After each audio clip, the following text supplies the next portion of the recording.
എല്ലാവരും ഭക്ഷണത്തെക്കുറിച്ചാണ് പറഞ്ഞു തന്നെ. ശരിക്കും ഭക്ഷണമല്ല വില്ലൻ, ആ കഴിക്കുന്ന സ്വഭാവമാണ് വില്ലൻ. ഞാൻ പാരമ്പര്യ ഭക്ഷണം സാറ് പറഞ്ഞ പോലെ എൻ്റെ ചെറുപ്പത്തിൽ ഇടങ്ങഴിയുടെ ചോറും അതനുസരിച്ച് ബീഫും ചിക്കനും മീനും ഒക്കെ കഴിച്ച് വളർന്ന ഒരാളാണ് ഞാൻ. പക്ഷേ അന്ന് എൻ്റെ ഗ്രാൻഡ് ഫാദർ ഈ പറഞ്ഞ പോലെ രാവിലെ എൻ്റെ ഗ്രാൻഡ് ഫാദർ ഞാൻ ഓർക്കണ്ട, അദ്ദേഹം വെറുതെ ഇരുന്ന് കൊറിക്കണ സാധനം കടലയായിരുന്നില്ല, ബീഫ് വരട്ടിയതായിരുന്നു. പക്ഷെ രാവിലെ 4:30 എഴുന്നേറ്റ് എണ്ണയൊക്കെ തേച്ച് കുളിച്ചിട്ട് രാവിലെ ഹൈറേഞ്ചിലാ അദ്ദേഹം തൂമ്പെടുത്തങ്ങ് ഇറങ്ങുക. എന്നിട്ട് പിന്നെ ഉച്ചയ്ക്കാ വന്നെ.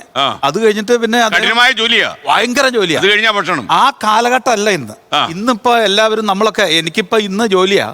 ഞാൻ രാവിലെ എഴുന്നേറ്റ് എന്റെ ജോലിക്ക് കഴിഞ്ഞ് കഴിഞ്ഞാൽ എനിക്ക് ഈ പരമ്പരാഗത ഫുഡ് നല്ലതെന്ന് പറഞ്ഞ് കിട്ടില്ല. അതുപോലെ സാറ് ശ്രദ്ധിച്ചിട്ടുണ്ടോ, നമ്മുടെ പരമ്പരാഗത ഫുഡ് എന്ന് പറയുന്നത് നമുക്ക് എപ്പോഴും അതൊരു ഫുൾ കോഴ്സ് മെനു ആണ്.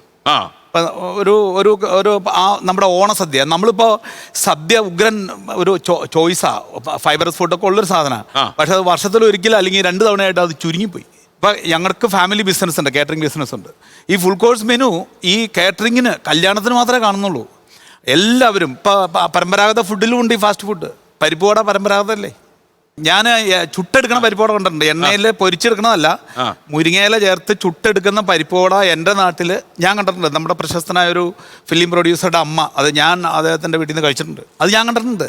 ഈ ഓയിലി ഫുഡ് എന്ന് പറയുന്നത് അത് ചുട്ടെടുക്കണം, ദോശക്കരി ചുട്ടെടുക്കുന്ന സാധനം. അതുപോലെ ചക്കയട പരമ്പരാഗത ഫുഡല്ലേ, ഇലയട പരമ്പരാഗത ഫുഡല്ലേ. പക്ഷേ ഇതൊന്നും ഈ ജങ്ക് ഫുഡ് എന്ന് പറയുന്ന സാധനം, ജങ്ക് ഫുഡ് എന്ന് പറഞ്ഞാൽ ഇന്നത്തെ കാലത്തെ പിള്ളേർക്ക് അതാ ഇഷ്ടം. നല്ല പാട്ടും നല്ല ടേസ്റ്റും നിലനിൽക്കും, അതല്ലെങ്കിൽ അത് പോവും. ലോകത്തെവിടെയായാലും ഏത് സമയത്തും 24 വാർത്തകളും ഓഗ്മെന്റഡ് റിയാലിറ്റി പാക്കേജുകളും എക്സ്പ്ലെയിനറുകളും വിശദമായി കാണാൻ ഞങ്ങളുടെ യൂട്യൂബ് ചാനൽ നിങ്ങൾക്ക് സബ്സ്ക്രൈബ് ചെയ്യാം.